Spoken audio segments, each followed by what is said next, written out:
요즘 한국 시장 정말 정신없죠? 한쪽에서는 뭐 중동 전쟁이다 뭐다 해서 지정학적인 공포가 막 몰아치고 다른 한쪽에서는 기업 실적이 예상치를 훌쩍 뛰어넘으면서 그야말로 폭발하고 있습니다. 이 두 개의 거대한 파도가 부딪히는 혼돈 속에서 도대체 뭐가 진짜 기회고 뭐가 우리 눈을 가리는 소음일까요? 그걸 명확하게 구분하는 방법을 지금부터 한번 이야기해 보겠습니다. 자, 그래서 오늘 우리가 뭘 할 거냐면요. 먼저 시장을 흔드는 소음과 진짜 중요한 신호를 어떻게 구별할지 알아볼 거고요. 이어서 우리 시장의 핵심 엔진이죠. 반도체 슈퍼사이클을 아주 깊게 파고들 겁니다. 그리고 나서는 에너지 쇼크 같은 위기 속에서 어떻게 기회를 찾는지, 또 아직 남들이 주목하지 않는 숨은 강자들은 누가 있는지 살펴보고 이 모든 걸 종합해서 그래서 우리는 뭘 해야 하는가에 대한 구체적인 전략으로 마무리하겠습니다. 자, 그럼 첫 번째 이야기부터 바로 시작하시죠.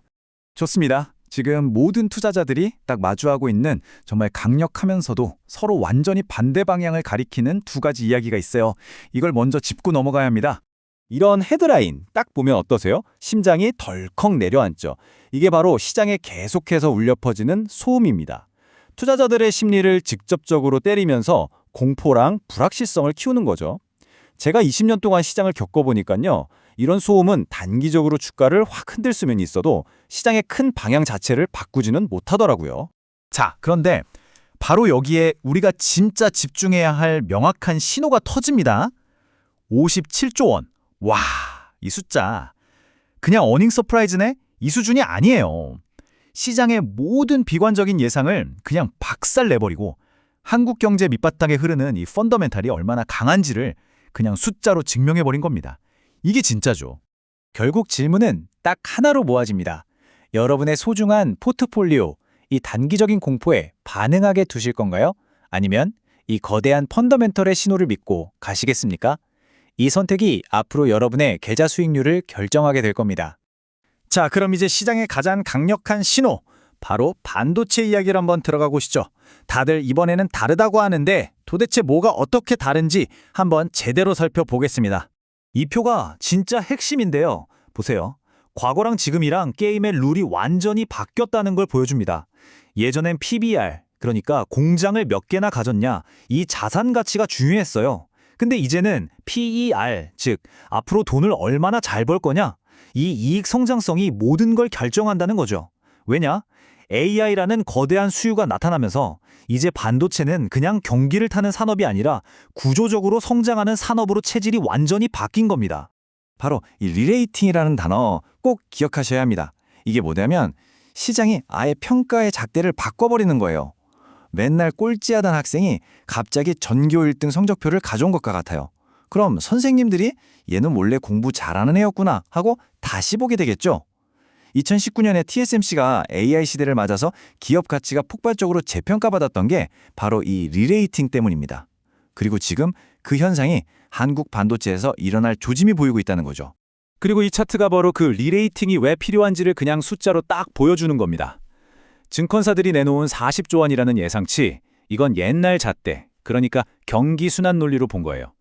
그런데 현실은 50조 원. 이건 AI가 만들어내는 새로운 패러다임을 숫자로 보여준 거죠. 시장이 아직 이 현실을 주가에 전부 다 반영하지 못했을 수도 있다는 뜻이기도 합니다. 물론 AI가 가장 중요한 신호는 맞습니다. 그런데요, 우리가 그냥 소음이라고 무시했던 이 지정학적 리스크, 에너지 가격 문제 속에서도 분명한 기회가 숨어 있습니다. 자, 유가가 배럴당 90달러를 넘어간다. 그럼 어떤 일이 벌어질까요? 중동의 산유국들은 갑자기 돈벼락을 맞습니다. 그럼 그 돈을 어디에 쓸까요? 금고에 쌓아두지 않아요. 새로운 LNG선을 주문하고 해양 플랜트를 짓고 인프라에 투자를 합니다. 그 돌이 돌고 돌아서 결국 어디로 오느냐? 바로 이 대규모 프로젝트를 수주할 수 있는 한국의 자본 집약적 산업으로 흘러들어오는 겁니다. 그러니까 조선업은 LNG선 주문이 막 들어오고 기계나 중공업은 전 세계에서 인프라 공사를 따내고 또 원자력은 어떻습니까? 에너지 안보가 중요해지니까 다시 주목받게 되는 거죠. 결국 뭐예요? 에너지 가격 상승이라는 소음이 이쪽 섹터에는 새로운 수주라는 아주 강력한 신호가 되는 겁니다. 재밌죠? 자, 그럼 이제 시야를 조금 더 넓혀볼까요? 모두가 반도체랑 에너지 얘기만 할 때 조용히 자기 갈 길을 가면서 힘을 키우고 있는 그런 숨은 강좌들에 한번 찾아보겠습니다. 다들 반도체, 유가만 쳐다볼 때 사실 다른 곳에서도 아주 의미 있는 변화들이 일어나고 있거든요. 예를 들어 화장품, 이제 중국 시장만 바라보지 않아요. 미국, 일본에서 실적이 아주 잘 나오고 있죠. 구조적인 성장이 시작된 겁니다. 항공, 우주랑 방산도 그냥 뜬구름 잡는 테마가 아니라 실제 수주와 기술력으로 가치를 증명하고 있습니다. 신재생 에너지는요, 단기적으로는 좀 시끄럽지만 길게 보면 AI가 먹어치우는 그 어마어마한 전기를 감당할 수 있는 거의 유일한 대안일 수 있습니다. 이런 섹터들은 시장 전체가 흔들릴 때 오히려 자기만의 이야기를 써내려갈 수 있는 힘이 있다는 거죠. 자, 그럼 좋습니다. 이렇게 복잡한 이야기들을 다 들었는데 그래서 도대체 뭘 어떻게 하라는 거냐? 이걸 이제 아주 구체적이고 실행 가능한 전략으로 딱 정리해드리겠습니다. 제가 20년간 실전에서 깨달은 이런 변동성 장세를 헤쳐나가는 3단계 접근법입니다. 아주 간단해요. 첫째, 우리 포트폴리오의 뼈대는 가장 단단한 기둥, 바로 반도체 슈퍼사이클로 세웁니다. 이게 중심축이에요. 둘째, 지정학적 소음 때문에 시장이 갑자기 급락한다? 그때가 바로 우리가 이 좋은 핵심 자산을 싸게 더 살 수 있는 절호의 기회입니다. 공포에 파는 게 아니라 공포를 이용하는 거죠. 마지막으로 계란을 한 바구니에 담으면 안 되니까 아까 우리가 찾아냈던 숨은 강자들로 살짝 분산 투자를 해서 안정성을 더해주는 겁니다. 결국 가장 중요한 건 이겁니다. 성공적인 투자는 미래를 완벽하게 맞추는 점집이 아니에요.